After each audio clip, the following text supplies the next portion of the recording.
Boa noite a todos. Quinto dia da nossa novena hoje. E de manhã eu vi uma coisa muito bonita postada por uma das pessoas mais participativas do nosso grupo, se não a mais de todas, a Maria de Fátima, uma criatura sensacional. Ela fez uma postagem em cima daquilo que nós conversamos na novena de ontem, sobre a valorização da gente dentro de um relacionamento, dentro de uma coisa a dois em que ambos são felizes e não apenas um fica buscando tudo, amando sozinho, fazendo tudo para a relação dar certo, e o outro sempre naquele meio de campo ali, fazendo aquela politiquinha que vai fazendo com que a gente fique doente com o tempo dentro de uma relação em que dá mais do que recebe. E aquela coisa da autoestima. Então ela se sentiu mexida e eu acho que ela foi sensacional. Porque ela colocou, só que eu não consegui fazer com que o texto dela e a voz, que é linda, ela tem uma voz maravilhosa, entrasse na novena. Eu não sei editar as coisas. Então aparecesse o que ela falou na leitura dela, na interpretação dela, e depois começasse a novena para mostrar isso tudo para vocês. Então eu vou ler esse texto na música, na trilha sonora que ela colocou. É um texto do poeta Mário Quintana que se chama Jardim das Borboletas. A música tá muito jovial, né? A gente tem um Metallica, né? E eu acho que todo mundo gosta. Então eu vou colocar, tá bom? Depois eu pauso e a gente começa a novena. Eu tava pensando seriamente da gente fazer aí essa coisa de colocar um pouco de poesia, um pouco de arte, um pouco de sermão, um pouco de oração, um pouco de dicas, né? De repente a gente tá aí, daqui a pouco vira um programa, né? Vamos assistir o programa de noite, e tudo começou como uma novena. Tem sido muito legal, assim. Hoje eu li uma moça dizendo que ela estava ansiosa pelo nosso capítulo de hoje da novena. A palavra ansiosa me deixou muito otimista, porque a gente não ouve hoje em dia as pessoas falando que estão muito ansiosas para fazer oração, não é? A gente não vê as pessoas ansiosas para o dia da missa de domingo, a gente não vê as pessoas muito ansiosas para o próximo culto, enfim, aquilo foi muito legal. Então eu vou dar uma pausinha só para iniciar, e esse ansiosa tá na minha cabeça e não vai sair tão cedo. Obrigada por você me dizer isso, porque isso me faz sentir mais forças para continuar todo esse trabalho que a gente está fazendo, que é de muita gente, que é de muita gente unida. Uma pausinha só. Eu vou tentar fazer jus ao texto, ok? Borboletas.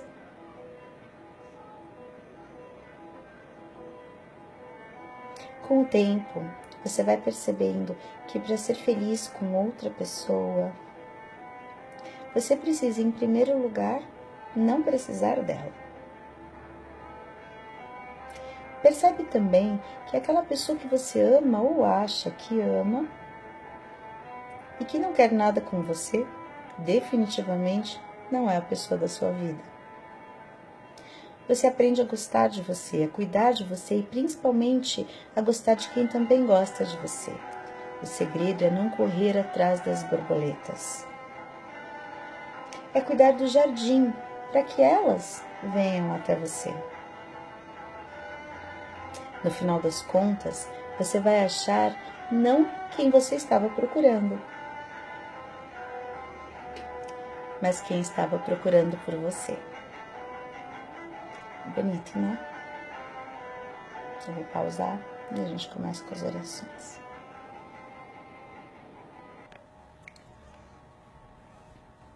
Eu coloquei aqui o Buda que eu ganhei hoje para dar sorte para vocês também.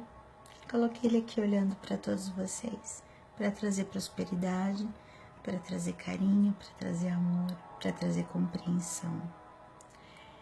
Eu acho que a grande problemática do ser humano que vive em sociedade é não se sentir reconhecido. Se a gente for dar voltas em todos os problemas e todas as coisas que acontecem, tudo vai acabar na falta de reconhecimento. Ah, mas eu trabalho o mês inteiro, pago a escola das crianças e eles ficam de recuperação todo mês. É a falta de reconhecimento. Fiz uma comida, ninguém elogiou. É a falta de reconhecimento. E isso vai para os âmbitos mais profundos, né, da realidade humana. Aquele não reconhecimento da sua própria existência, dos valores. De repente, no mundo de hoje, tanta gente malvada, tanta gente fazendo um monte de coisa errada, e a gente vê que aparentemente se dá bem, ou pelo menos se dá melhor do que quem está fazendo certo está se dando. É muito complicado viver assim. Tem hora que, se a gente fechar os olhos e enxergar o mundo como ele é, a correria dos carros para lá e para cá, os jornais mostrando gente morrendo, gente matando, a necessidade que as crianças têm que não é suprida, toda a injustiça, toda sorte de coisas horríveis que a gente vê. Se a gente fechar os olhos, dá para dar um colapso na gente. Um colapso sério. É difícil, a gente tem que lidar muito com a abstração.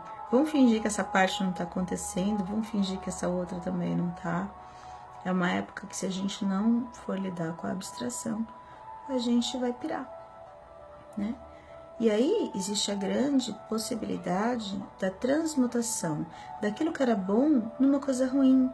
Você, que era uma pessoa boa, que sempre sonhou com tanta coisa, se torna um monstrinho de decepção, né? Por trás de toda pessoa que mostra uma carranca, que mostra, existe sempre um sofrimento, não é? Não que a gente deva se vitimar e achar que o sofrimento é sempre o culpado, então a gente pode sair por aí errando. Não é isso.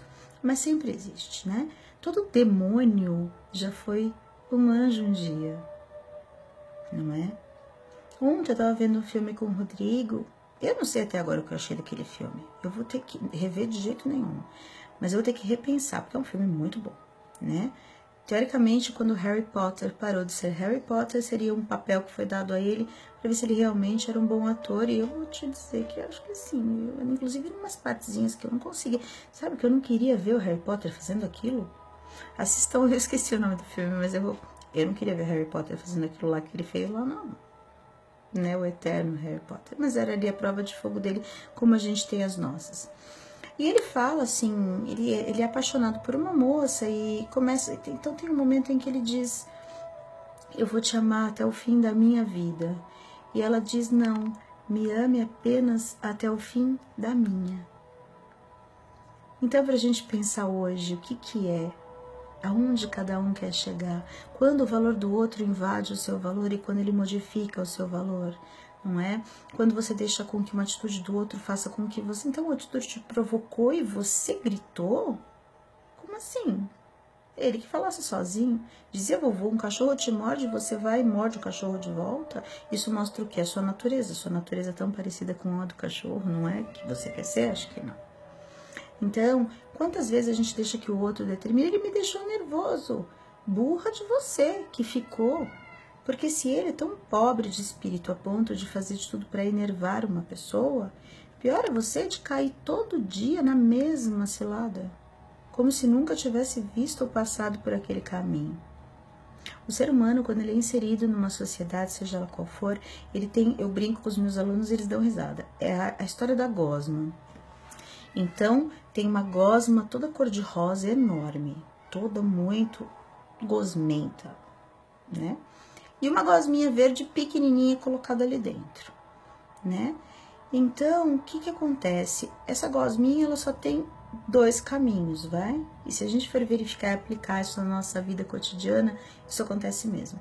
Ou ela engole toda aquela situação e se torna uma gosma rosa para ficar ali no meio, né? Para se inteirar. Uma gosma que ela não queria nunca ter sido daquela cor, daquele jeito, o que quer que seja.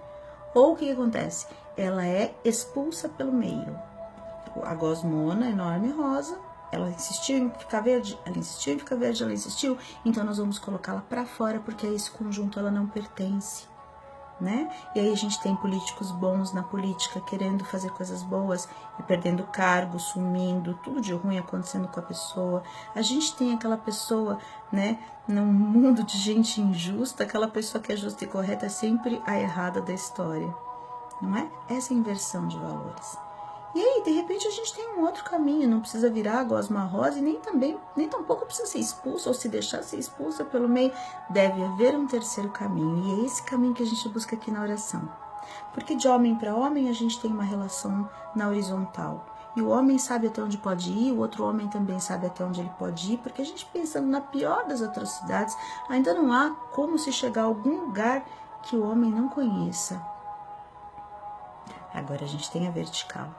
É o terceiro caminho, a gente não sabe o que fazer, até então. Só que quando a gente tem a fé, você não precisa nem sair da gosma e nem ficar gosmenta da mesma cor que era inicialmente. É, a vertical vem dar pra gente aquilo que a ciência não comprova, aquilo que ninguém, nem mais sábio explica, aquilo que ninguém entende como aconteceu. Mas como que isso aconteceu? É a fé. E não pensa pequeno, não. Não pensa no dinheirinho pequenininho, não pensa no amorzinho pequenininho. Você pode ter todo o mais. A menos que você acredite que o Deus que está olhando pela gente seja um Deus pobre, seja um Deus pequeno, um Deus que tenha pouco para dar. Não, né? Não aquele que tirou Lázaro da morte, não é? E tantas outras coisas. Só que ele não disse assim, né? Fica aí deitado, viu, Lázaro? Fica aí deitado que eu vou fazer o seguinte, eu vou te levantar e vou fazer mó circo. Aqui todo mundo vai me aplaudir, porque é muito legal a gente ver uma pessoa lá jogada não fazendo absolutamente nada, morto. E a gente ganhar, dar aí pra ela um grande milagre. Então, se você tá no seu ponto aí na sua zona de conforto, se você não quer fazer nada de diferente pela sua vida e você continua depressivo, você continua deitado ali numa figuração de morto, já vem de Deus o ensinamento. Antes dele fazer qualquer milagre, a primeira frase que ele diz é qual? Levanta-te e venha caminhando até mim. Levanta-te dos seus farrapos, porque você não é mais paralítico. Abra os olhos, porque você está enxergando. Né? As pessoas passavam pelas multidões. Tem a história da mulher do fluxo de sangue, que foi praticamente quase pisoteada por toda a multidão para chegar até ele, para que ele resolvesse um problema que parecia insolúvel. Devia ser mesmo. Não para ele. Então, vamos pensar no quanto a gente tá vibrando numa frequência pequena, de deixar o outro transformar as nossas atitudes e ainda botar culpa no outro. Não tem nada mais broxante, com o perdão da palavra. Que palavrão é esse perto das músicas e das coisas que a gente ouve hoje em dia, né? Então eu falo mesmo, não tem nada mais broxante do que uma pessoa que tem mania de pôr a culpa nos outros de tudo que acontece para ela. Pouco a pouco a gente perde a admiração. Ah, a culpa é da minha depressão, a culpa é do meu cabelo que caiu, a culpa é do meu marido que é um chato, a culpa é do... Eu fiz isso e você que fez aquilo. Eu fiz isso porque você fez aquilo. Vocês já viram algum herói desses que a gente admira de televisão falando uma frase dessa? Já viram? As pessoas que a gente admira não ficam se vitimizando. Desde as partes mais absurdas aí, meus heróis morreram de overdose. Sempre uma pessoa, né, tem aquela desdez, né? Sempre o herói é uma coisa vibrante e não se preocupa muito com o que os outros pensam, né? Os heróis morreram. Tem uma do Bon Jovi, These Days, que fala que ele diz, don't you know that all my heroes died? Então, ele tem um ato de coragem, pula da janela. É uma música bonita. Você que fez, a culpa é sua, broxante. Sejamos os protagonistas das nossas vidas. Porque a partir do momento que você deixa outra pessoa protagonizar a sua vida, eu tô achando que você tá jogando fora um presente diário, que é o próprio presente. O passado já foi, o futuro não chegou. Então é agora que a gente vive. E tô me estendendo demais. Já tá dando 14 minutos, eu tenho 4 minutos pra rezar todo o resto. O que eu faço? Vai ficar muito longo. Pronto, parei. Boca de siri. Vou rezar bem rápido, hein? Quinto dia. Onde tá? Aqui.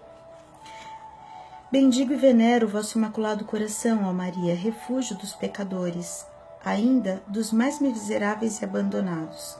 Mãe querida, pelo vosso misericordioso coração vos suplico.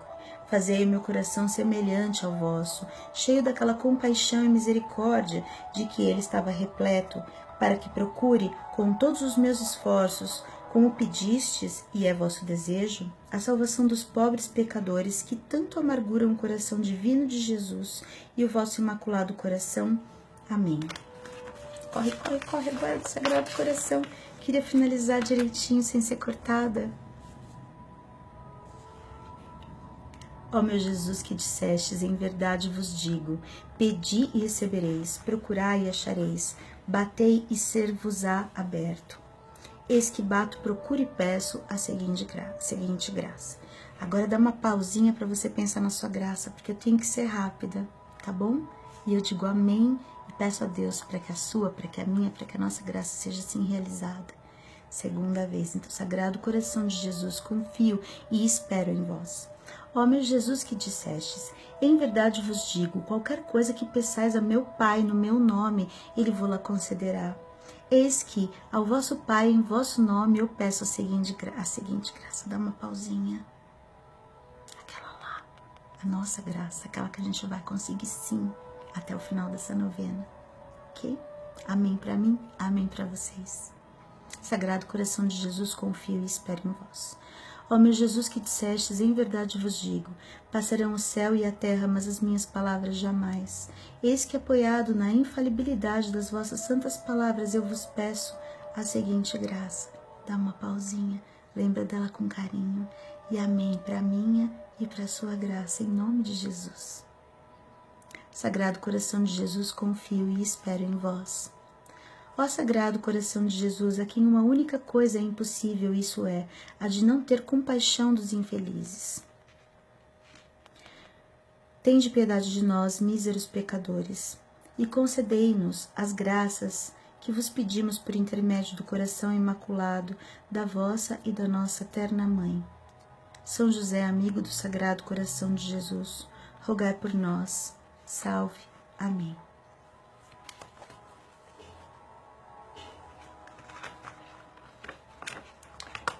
Eu quero a promessa de vocês, porque a minha, esse pacto eu já fiz faz tempo, de que ninguém aqui